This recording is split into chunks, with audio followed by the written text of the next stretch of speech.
जब अक्षरा का photo shoot हो रहा था तो वह घबराकर अपने कमरे में ऊपर चली जाती है। साथ में उसकी दादी भी उसके पीछे पीछे आ जाती है और उसकी दादी बोलती है, क्या हुआ बिटिया, तू ऊपर आकर यहाँ रो क्यों रही है? अक्षरा बोलती है, पता नहीं दादी, मुझे क्यों रोना आ गया।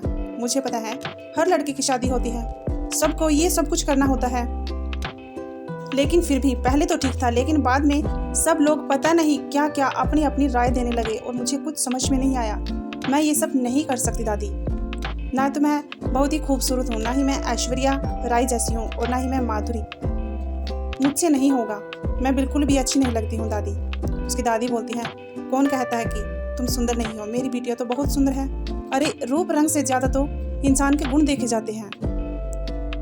दादी की इन बातों को सुनकर अक्षरा नीचे आ जाती है और घर वाले कोई भी उसे कुछ नहीं कहता है और फोटो खिंचवाने के लिए तैयार हो जाती है।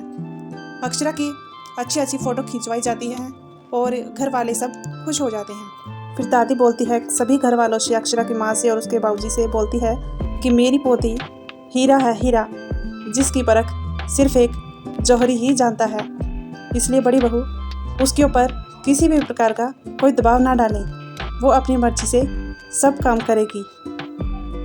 अक्षरा की माँ और बाबूजी अपनी माँ की बात को मान लेते हैं और हाँ में हाँ भर लेते हैं। तब अक्षरा भी खुश हो जाती है। तब वर्षा और शौर्य आपस में बात करते हैं तो वर्षा कहती है कि अक्षरा अभी छोटी है और वो परेशान भी है और ज़्यादा इमोशनल भी। शौर्य बताता है कि लड़कियों के साथ लगभग ऐसा ही होता है। वर्षा बताती है कि मेरी माँ ने मेरे लिए भी फ़ोटो भेजी हैं और अक्षरा तो मुझसे भी छोटी है, लेकिन अक्षरा के पास तो पूरा परिवार है, लेकिन मेरे पास केवल मेरी माँ है।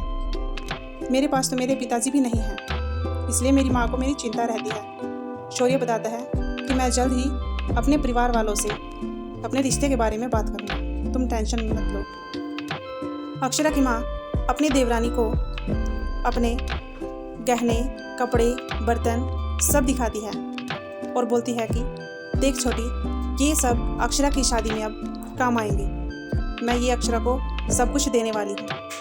तो अक्षरा की काकी बोलती है कि मैं ये कंगन अपनी बिटिया अक्षरा को दूंगी। तभी अक्षरा वहाँ पर आ जाती है और इन सभी कपड़े, बर्तन सभी को देखकर बहुत खुश हो जाती है। तो बोलती है, माँ ये सब किसके लिए है?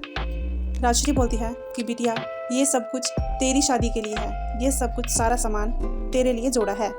अक्षरा फिर से परेशान होकर अपनी दादी के पास भाग जाती है और फिर वहाँ पर राजश्री से मिले शंकरी ताई आती है और शंकरी ताई कहती है कि क्या अक्षरा की फ़ोटो खिंचवाई है जो लड़के वालों को दी है? तो अक्षरा की माँ बोलती है कि हाँ, अक्षरा की फ़ोटो खिंचवाई है जो 2-4 दिन में आ जाएगी। फिर शंकरी ताई अक्षरा को भजन गाते हुए सुनती है जो बहुत खुश हो जाती है और बोलती है कि अक्षरा के लिए मैं एक से बढ़कर अच्छे से अच्छा रिश्ता ढूंढ कर ही रहूँगी।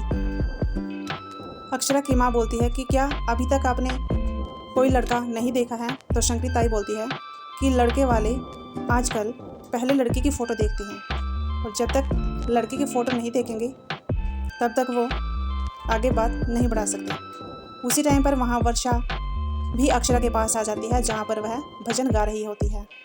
तब सभी उनके भजन को सुनने लगते हैं और तभी अक्षरा अपनी माँ से बोलती है कि माँ, मेरी शादी की इतनी जल्दी क्यों है?